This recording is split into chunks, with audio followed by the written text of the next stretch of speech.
모여서 같은 공간에 같은 시간에 함께 드리는 이 예배가 참 복되고 감사한 일입니다. 물론 피치 못할 사정으로 그 온라인으로 이렇게 접속해서 예배를 드릴 수도 있고 우리가 그럴 수밖에 없는 상황도 충분히 공감하고 인정합니다. 그렇지만 우리가 함께 같은 시간에 같은 장소에 모여서 같이 예배를 드릴 수 있는 것이 훨씬 더 복되고 감사한 일이라는 것을 제가 다시 한번 깨닫게 되고 또 말씀을 드립니다. 오늘 제목을 저는 그를 본받아 사랑으로 행하라 라는 제목으로 잡았는데요. 지난주 4장에서 4장 25절로 32절까지에서는 사도 바울이 많은 윤리적인 권면들을 했습니다. 예를 들면 25절에 거짓을 버리고 각각 이웃과 더불어 참된 말을 하고 분을 내어도 죄를 짓지 말고 해가 지도록 분을 품지 말고 도둑질하는 자는 다시 도둑질하지 말고 선한 일을 하고 더러운 말은 입 밖에도 내지 말고 기타 이런 그 성품을 기초로 한 윤리적인 권면들을 이렇게 나열하다시피 이렇게 했는데요. 이 모든 윤리적인 권면들의 결론이 오늘 읽은 5장 1절과 2절입니다. 여러분 우리가 잘 알다시피 접속사 그러므로라는 것은 결론을 얘기하는 접속사잖아요. 물론 때로는 이 그러므로가 앞 문장 전체 혹은 앞의 내용 전체를 이제 의미하는 경우도 있습니다. 그렇지만 5장 1절에서 말하는 그러므로라는 것은 4장 바로 앞부분에 있는 특히 4장 25절로 32절 이 부분을 의미합니다. 그래서 그러므로 사랑받는 자녀같이 너희는 하나님을 본받는 자가 되고 사도 바울의 결론은 두 개인데요. 첫 번째는 하나님을 본받는 사람이 되라는 겁니다. 자, 한번 따라할까요? 하나님을 본받는 사람이 됩시다.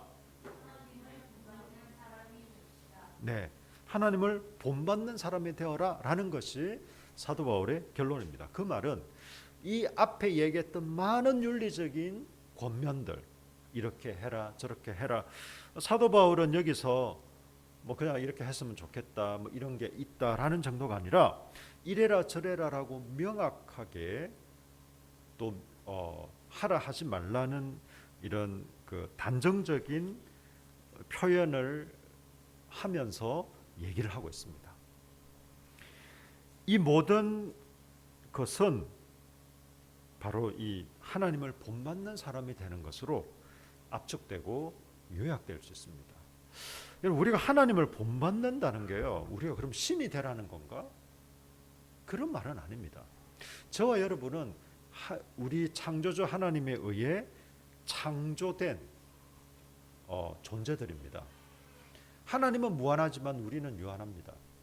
하나님은 한계가 없으시지만 우리는 한계가 있습니다. 우리는 지금 여기 있으면서 동시에 부산에 있을 수 없습니다. 그럼 얼마나 좋을까요? 여기서 예배도 드리고 부산 해운대 바닷가도 거닐고 저기 뉴욕 어떤 시내 거리도 활보하고 그럴 수 없습니다. 우리는 시간과 공간의 한계 속에 살아가고 우리의 능력치도 한계가 있습니다. 여러분 사람이 정말 인류가 지금 과학 문명이 발전하고 발달해서 여러분 참 이런 놀라운 시대가 되었음에도 불구하고 우리 사람의 능력은 한계가 있습니다. 그렇지만 우리 하나님은 한계가 없잖아요. 그런 면에서 우리가 하나님이 될 수는 없지만 하나님은 그분의 성품을 따라 또 그분의 형상을 담게 우리를 만드셨습니다. 이걸 여러분 너무 복잡하고 어렵게 생각할 필요가 없어요. 여러분 흔히 이런 말 들어보셨죠? 어떤 아이를 딱 볼 때 붕어빵 이렇게 얘기하잖아요. 똑같다. 학교에 부모님 오셨는데 누구 부모님 얘기 안 했는데 너네 아빠 왔다? 너네 엄마 왔다? 그런 경우 있잖아요. 자식은 부모를 닮을 수밖에 없습니다. 유전 생물학적으로 닮을 수밖에 없습니다. 친자라면 말이죠. 닮을 수밖에 없고 때로는 어떤 같은 환경에서 거하기 때문에 어떤 성인으로 독립하기 전까지 어느 정도 성격이나 기질도 닮아가는 경우가 많습니다. 심지어는요, 부정적으로도 닮아갑니다. 어떤 경우 제가 그렇게 고백하는 분도 봤어요. 그 어떤 분이 자기 아버지가 막 자기 어머니를 학대하고 막 때리고 이렇게 했대요. 그래서 어린 시절 그걸 보면서 나는 절대 내가 다음에 결혼하면 절대 내가 폭력을 행사하지 않으리라. 막 내가 결국 학대를 하지 않으리라. 이렇게 굳게 자기 내적으로 결심했지만 어느덧 결혼을 하고 자기 아내를 막 때리고 있는 자신을 발견하고는 그냥 소스라치게 놀라는 그런 경우들이 꼭 이런 이 케이스만이 아니라 좋든 싫든 나는 절대 저러면 안 돼야지 하면서도 닮아가는 경우가 많습니다. 자녀가 부모를 닮듯이 우리는 하나님을 닮은 존재로 이미 창조되었어요. 타락했지만 예수 그리스도 안에서 다시금 회복되었습니다. 여러분 이것이 중요합니다. 하나님을 본받는 사람이 될 수 있고 되어야 합니다. 우리가 어떻게 하나님이 돼? 이런 생각은 겸손한 생각이 아니에요. 여러분 겸손은 하나님이 우리에게 말씀하시는 것을 그대로 받아들이는 게 겸손이에요. 저는 그렇게 믿고 확신합니다. 하나님이 너는 존귀한 자야 라고 얘기하면 네 아멘 저는 존귀한 자군요 이렇게 인정하고 받아들이고 또 그렇게 살아가는 것이 겸손한 거지. 나 같은 게 뭐 존귀해, 나는 존귀하지 않아, 이렇게 생각하는 것은요, 그는 겸손이 아니라 교만이에요. 교만. 하나님이 우리를 하나님이 우리에게 말씀하시는 대로 그대로 받아들이고 또 인정하고 그렇게 여기며 살아가는 것이 진정한 겸손인 것입니다. 그래서 여러분 너희는 하나님을 본받는 자가 되라고 사도 바울이 말하는 것은 그냥 좋은 말이 아니라 우리가 실제로 그렇게 될 수 있고 그렇게 되어야 하기 때문에 얘기를 하고 있는 것입니다. 저와 여러분은 하나님을 본받는 사람이 되어야 합니다. 아멘이십니까? 아멘. 여러분 하나님을 본받는 사람, 우리는 하나님을 본받는 사람이지만 또 한편으로 하나님을 본받는 사람도 본받아야 합니다. 그럼 어떤 사람이 하나님을 본받는 사람입니까? 저는 사도 바울의 고백을 처음에 보면서 이 사람이 너무 자신감이 너무 넘치나? 자기를 본받으래요. 나를 본받으라. 자기가 얼마나 잘났길래 저런 소리를 할까라고 생각했는데 성경을 더 깊이 알아가고 사도 바울의 마음을 정말 다는 아니지만 조금씩 알아가면서 이 말의 의미를 점점 더 깨닫게 되었습니다. 여러분 사도 바울은 자기가 완전해서 완벽한 인간이기 때문에 나를 본받으라고 얘기하지 않았습니다. 그럼 그 말은 뭘까요? 사도 바울이 나를 본받으라라는 것은 자기가 예수를 믿고 예수를 따르는, 예수를 따라가며 살아가고 있는, 또 살아가려고 하는 자신의 그 모든 삶의 태도와 방식을 본받으라라는 것입니다. 자기 특정한 어떤 행동 또 뭐 어떤 그 태도 이런 것만을 본받으라는 것이 아니라 하나님을 믿고 또 하나님을 따르며 살아가려는 그의 진정성 있는 그의 어떤 삶의 모습과 태도를 본받는 것입니다. 여러분 교회에서 가끔 이런 얘기 있잖아요. 사람 보면 안 돼. 사람 보지 마. 목사님이건 장로님이건 아니면 교회 뭐 오랜 어른이건 사람 보면 다 실망하고 시험에 빠지고 우리는 하나님만 바라보고 가야 돼. 그래야 우리가 믿음 생활 잘할 수 있어. 라는 말은 사실은 굉장히 잘못된 말이에요.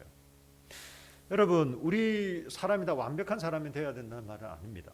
그렇지만 정말 저분이 신앙생활을 5년 10년 뭐 수십 년 저분을 보니 정말 하나님을 사랑하고 또 이웃을 사랑하며 그렇게 살려고 참 애쓰는구나. 그런 삶을 살아가구나. 저분도 허물이 있고 연약한 부분이 있고 하지만 예수님을 믿고 예수님을 따라가려는 그의 진정성 있는 또 진실된 그런 모습들을 보면서 나도 저렇게 살아야겠다. 나도 저분이 예수님을 믿고 예수님을 따라 사는 것처럼 나도 예수님을 믿고 예수님을 저렇게 따라 살아야겠다. 이런 마음을 갖는 게 너무너무 자연스러운 겁니다. 그래서 여러분 어떤 교회가 성숙한 교회일까요? 여러분 뭐 교회 건물이 화려하고 사람들이 많은 교회가 성숙한 교회가 아닙니다. 뭐 그렇다고 사람이 적어야 성숙한 교회라는 말도 아니고요. 이런 예수를 따르는 사람이 많은 사람. 아, 나도 저분처럼 예수님을 저렇게 좀 따라가고 싶고 나도 저분처럼 신앙생활을 좀 저렇게 하고 싶다.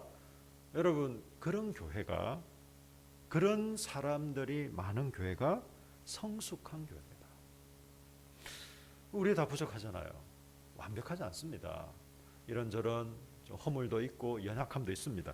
그렇지만 진정성 있고 진실되게 예수님을 믿고 따라가는 우리의 삶의 모습.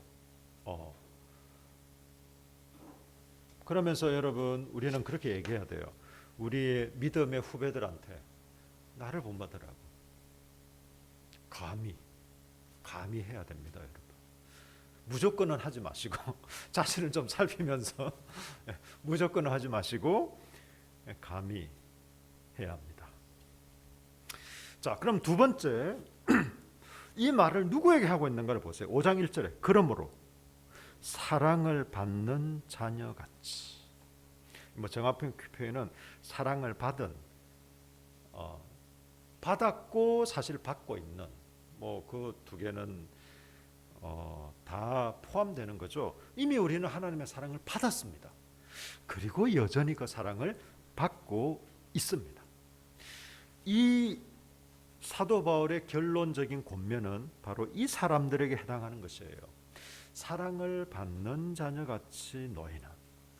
사랑을 이미 받았고 받고 있는 우리에게, 물론 이때는 에베소 지역의 성도들에게 하신 말씀이지만 이 말씀은 2000년을 뛰어넘어서 지금도 동일하게 우리에게 적용될 수 있습니다. 여러분 하나님의 사랑을 받으셨습니까? 지금도 받고 계신가요? 네, 그러면 이 말이 저와 여러분에게 그대로 적용됩니다. 하나님의 사랑을 받았고 받고 있는. 그러면 하나님의 사랑을 받기 전에 우리는 어땠나요? 공정권세 잡은 자를 따르는 불순종의 아들들이었고, 이 에베소서 표현에 그렇습니다. 하나님의 진노에 놓인 자들이었고 세상에 소망도 없고 하나님도 없는 사람들이 우리였어요. 근데 하나님의 사랑을 받고 보니 죄 사함을 받아 하나님의 자녀가 되고 여전히 지금도 하나님의 사랑을 받고 있는. 여러분 어떤 사람이 건강한 인격인지 아세요? 여러분 부모의 사랑을 많이 받은 그런 아이들은요, 뭐 환경과 상관없이 그냥 자신감이 있습니다. 자신감. 사랑을 많이 받은 우리 자녀들은 자신감이 있어요. 대신에 사랑을 많이 받지 못한 하여튼 어린이나 청소년들이나 뭐 청년들도 마찬가지겠고 좀 자신감이 결여되어 있어요. 좀 심하면 좀 삐죽삐죽거리기도 하고. 여러분 그런 게 여러분 사랑을 많이 받은 사람은 자신감이 있을 수밖에 없습니다. 여러분 어떻게 사랑을 좀 많이 받고 계신가요? 많이 받으셨나요? 우리의 부모는 연약해서 좀 사랑을 많이 못 줄 수도 있습니다. 사랑을 많이 받아야 되지만, 사랑을 많이 주어야 되지만 부모는 그렇지만 그렇게 못할 수도 있어요. 저는 이 하나님의 사랑은 이 모든 것을 뛰어넘는다는 것을 저 자신을 통해 또 제 주위의 많은 사람을 통해 확인하고 경험합니다. 저희 아버지와 어머니가 저를 얼마나 사랑하셨겠습니까? 지금도 사랑하고 계시겠죠. 그러나 저는 피부로 그렇게 많이 느끼지 못했답니다. 근데 저는 하나님의 사랑을 경험하고 하나님의 사랑을 깨닫고 누리면서 제가 어렸을 때 청소년 시기에 또 자랄 때 부모님의 사랑을 더 많이 내가 실제로 어떤 누리고 경험했으면 더 좋았겠지만 그러지 못했어도 지금 제게 하등의 문제가 되지 않습니다. 여러분 하나님의 사랑은 이 모든 것을 상쇄시키고도 남습니다. 여러분 그렇다고 여러분이 지금 뭐 우리 이렇게 자녀들 청년들이 나중에 부모가 되어서 어차피 하나님의 사랑이 다 상쇄할 거니까 나는 학대도 괜찮아, 이 말은 결코 아닙니다, 여러분. 이 말은 결코 아니. 사도 바울이 이 로마서에서 이런 논쟁을 펼치잖아요. 뭐 하나님 죄가 많은 곳 하나님 은혜가 많다. 그렇다면 하나님 은혜를 많게 하기 위해서 죄를 짓자는 말이냐? 결코 아니다. 막 여러분 로마서 제가 1년 3개월 동안 로마서를 강의했다는 걸 기억하십시오. 네. 하나님의 사랑은 우리를 놀라게 만듭니다. 두 번째 사도 바울의 그 결론이 뭡니까? 그리스도께서 너희를 사랑한 것 같이 너희도 사랑 가운데서 행하라. 그리스도께서 자신을 희생해서 우리를 사랑하신 것처럼 우리도 사랑 가운데 행하라고 얘기하고 있습니다. 이 말은 사도 바울의 이 모든 윤리적인 권면들은 결국 사랑으로 행하라 라는 결론입니다. 여러분 우리가 사랑을 하다 보면요, 방법은 다양하고 창조적입니다. 뭐 커피를 사주는 것도 사랑이고 밥을 사주는 것도 사랑이고 뭐 꼭 제가 월남쌈을 좋아한다고 해서 월남쌈만 사주는 게 사랑이겠습니까? 그렇지 않잖아요, 그죠? 방법은 다양합니다. 우리가 방법에 집중할 필요는 없습니다. 사랑으로 행하라. 여러분 그런데 이렇게 말씀하십니다. 그리스도께서 너희를 사랑한 같이 너희도 사랑 가운데 행하라. 그는 우리를 위하여 자신을 버리사 향기로운 제물과 희생 제물로 하나님께 드리셨다. 여러분 이건 다분히 구약적인 배경이죠. 구약은 제사를 드렸습니다. 짐승을 잡아서. 여러분 실제로 여러분 짐승을 잡아본 적 있습니까? 저는 좀 비위가 약해서 못했습니다. 그러나 양을 직접 이제 구약 어떤 재연을 하는 것은 제가 본 적이 있습니다. 봤는데 진짜 양의 목에 칼을 들이댔는데도 얘는 꼼짝달싹을 안 해요. 놀랐어요. 이런 짐승이 있나 싶어요. 여러분 어떤 짐승이든 자기 목에 칼을 위협하는 게 아니라 하여튼 뭐 저 더 이상 묘사는 안 할게요. 어쨌든 이렇게 막 해서 죽이려고 하는데도 꼼짝 않고 있습니다. 양이란 게 참 희한한 것 같아요. 그런데 이 양을 잡는 게 전문 도살자가 아니다 보니 너무너무 힘들더라고요. 자기도 힘들고 이 양도 힘들고. 여러분 구약의 제사를 드릴 때 이 제사 드리는 사람이 이 짐승을 잡습니다. 죽입니다. 피를 빼고 그리고 각을 뜹니다. 배를 갈라서 내장과 머리 이런 거는 불태우고 또 그 먹을 만한 고기는 화목 제물은 그 이웃하고 같이 나눠 먹는 거고 속건제나 속거제 뭐 이런 것은 이제 그냥 제사장에게 그 성전에 드려서 그러니까 제사장들의 어떤 양식이 되기도 하고 뭐 이랬는데 어쨌든 제사장이 단에 피를 뿌리는 역할은 해요. 그렇지만 본인이 제사 드리는 사람이 직접 그 짐승을 잡고 배를 가르고 각을 뜹니다. 그런 것은 제사장이 하는 게 아니라 그 사람이 합니다. 이게 제물입니다. 제물. 그리고 이 그 내장하고 막 이런 걸 태우는 게 이 냄새입니다. 우리 하나님 엽기적인 분입니까? 이런 냄새를 막 좋아하신대요. 여러분 그 뭐 삼겹살 굽는 냄새가 아니고요. 이 막 좀 그렇게 향기로운 냄새는 아닐 거예요. 이런 냄새를 우리 하나님이 좋아하시는데 하나님 알고 보니 그분은 엽기적인 분이었어. 이 말이 아니라 이 짐승의 희생 이 태워지는 그 연기가 결국 무엇을 상징합니까? 우리의 죄가 용서받는 것을 상징하는 거예요. 그 수많은 짐승들이 죽었습니다. 야생 동물이 아니고 집에서 기르는 짐승 중에 아주 좋은 것, 막 병 들고 막 어디 그냥 좀 다치고 이런 거 말고, 예, 그런 것을 이제 하나님께 그 제물로 드렸거든요. 그 수많은 구약에서 죽었던 이 짐승들은 결국 한 분 예수 그리스도를 의미했습니다.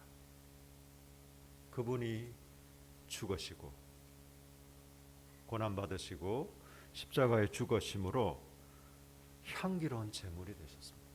그리고 희생 제물이 되셨어요. 그래서 얘기하는 겁니다. 그리스도께서 자신을 버리사, 예수님이 난 안 가고 싶은데, 난 안 죽고 싶은데 어쩔 수 없이 그러셨나요? 아닙니다, 여러분. 그분 하나님이신데 스스로 자신을 버리사 자신이 스스로 이 희생 제물이 되시기로 하셔서 우리를 위해 향기로운 제물과 희생 제물이 되셨습니다. 이 사랑을 따라 너희도 사랑 가운데 행하라 이 말입니다. 여러분, 이것은 다분히 예수님의 비유를 생각나게 하십니다. 예수님이 용서라는 말씀을 하시면서 여러분 뭐 1만 달란트 빚진 자, 여러분 한 달란트가 여러분 굉장한 돈이라는 거 아십니까? 한 달란트도요 굉장한 돈입니다. 1만 달란트는요 여러분이 평생에 저와 여러분이 만져볼 수도 없는 천문학적인 그런 돈입니다. 왜 이 말씀을 하셨을까요? 1만 달란트 빚진 사람. 이 말은 결코 갚을 수 없는 돈을 빚진 사람이라는 말이에요. 거기다가 그런데 100데나리온인가요? 예, 그 빚진 사람이 1만 달란트 빚졌는데 탕감을 받았어요. 안 줘도 된다. 왜? 사실 갚을 수 없는 돈이거든요. 우리가 수억 수십억을 우리 평생에 한번 만져본다 하더라도 적은 게 아닐 건데 여러분이 수백조를 어떻게? 수백조입니다. 수백조. 어떻게? 예. 근데 우리나라 돈으로 한 1,000만 원 정도 됩니다. 여러분 1,000만 원이 적다는 말이 아니에요. 그렇지만 이 큰 돈에 비하면 수백조에 비하면 너무나 작은 돈인 것은 분명합니다. 근데 이 사람이 1만 달란트를 탕감받은 안 줘도 된다라고 면제받은 사람이 자기한테 1,000만 원 빚진 사람을 너 왜 내 돈 안 갚아면서 그냥 때리고 옥에 가두고 이것을 보고 이놈은 당장 잡아들여서 감옥에 쳐넣어라 이렇게 얘기했다는 거예요. 여러분 우리가 우리 이웃을 사랑할 수 있는 이유는요. 우리가 위대하고 정말 뭐 나이스한 사람들이기 때문에 그런 게 아니에요. 이 하나님의 말할 수 없는 사랑과 은혜를 경험했기 때문에 또 경험하기 때문에 우리가 이웃도 용서하고 사랑하는 겁니다.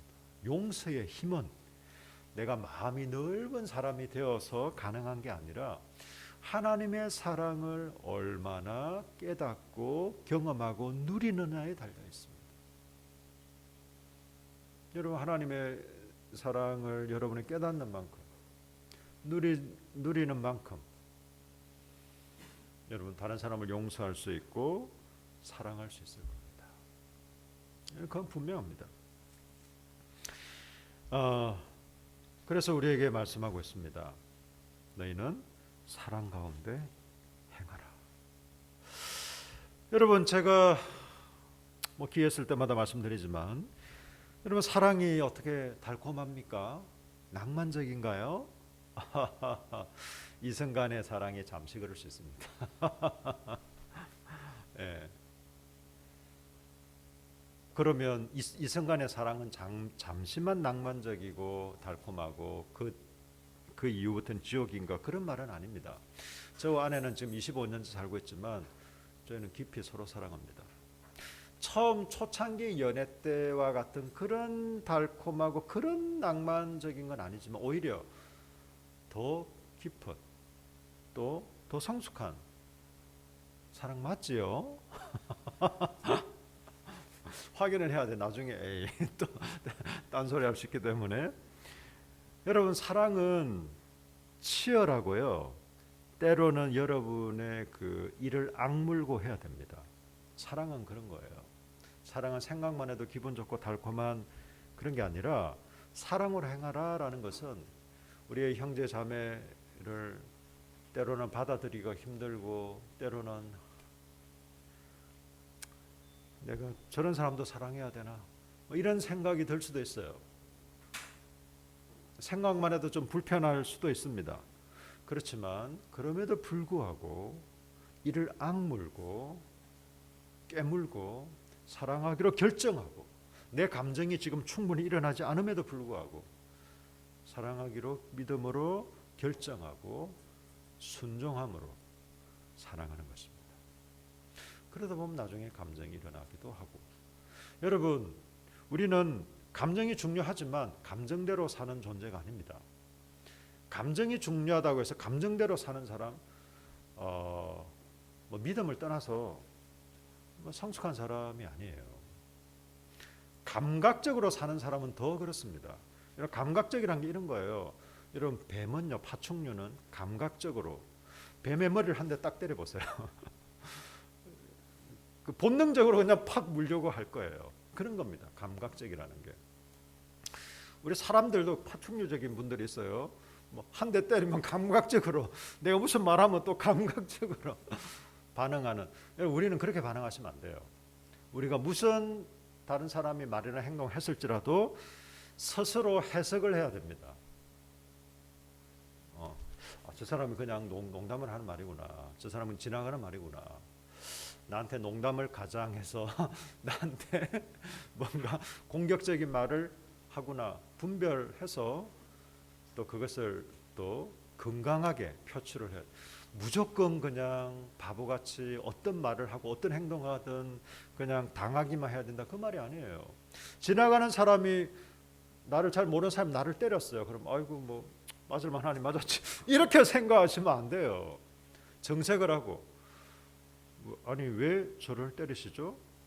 이게 올바른 겁니까? 당신 지금 뭐 하는 거예요? 라고 항의하고 얘기를 해야죠. 그렇다고 해서 한 대 뗐다고 해서 막 두 대를 그냥 때린다든지 해석을 하고 반응을 해야 됩니다. 이게 사람이에요. 이 하나님 우리 그렇게 만드셨어요. 파충류적인 삶을 살지 마세요. 감정적인 삶을 살지 마세요. 감정이 없는 삶을 살라는 게 아니에요. 감정이 없는 삶이 말이 됩니까? 하나님은 우리에게 감정을 주셨는데 풍성한 감정으로 사시되 사랑으로 행하십시오. 사랑으로 행하십시다. 여러분, 사도 바울이 오늘 우리에게 결론적으로 이렇게 말합니다. 너희는 하나님을 본받는 자가 되어라. 그리고 사랑으로 행하라. 여러분, 우리 좀 기도하십시다. 우리가 하나님 본받는 자가 되고 또 사랑으로 아무리 행하려고 해도 성령 하나님께서 우리 가운데 역사하시고 우리의 마음을 일으키시고 도우시고 붙드시지 않으면 우리가 그럴 수 없습니다. 그렇다고 나는 가만히 있어서 그냥 성령님 알아서 하세요 그냥 그 말은 안 해요. 우리가 믿음으로 결단하고 결정하고 구체적으로 순종하는 우리의 삶의 태도와 행동이 반드시 필요합니다. 그렇지만 나의 결단과 행동으로 가능하지 않습니다. 그래서 우리는 성령 하나님의 도우심과 역사하심을 또 성령의 충만하심을 위해서 기도하는 것입니다. 여러분, 우리 좀 다 같이 기도하실까요? 우리 간절한 마음으로 우리 함께 기도하겠습니다.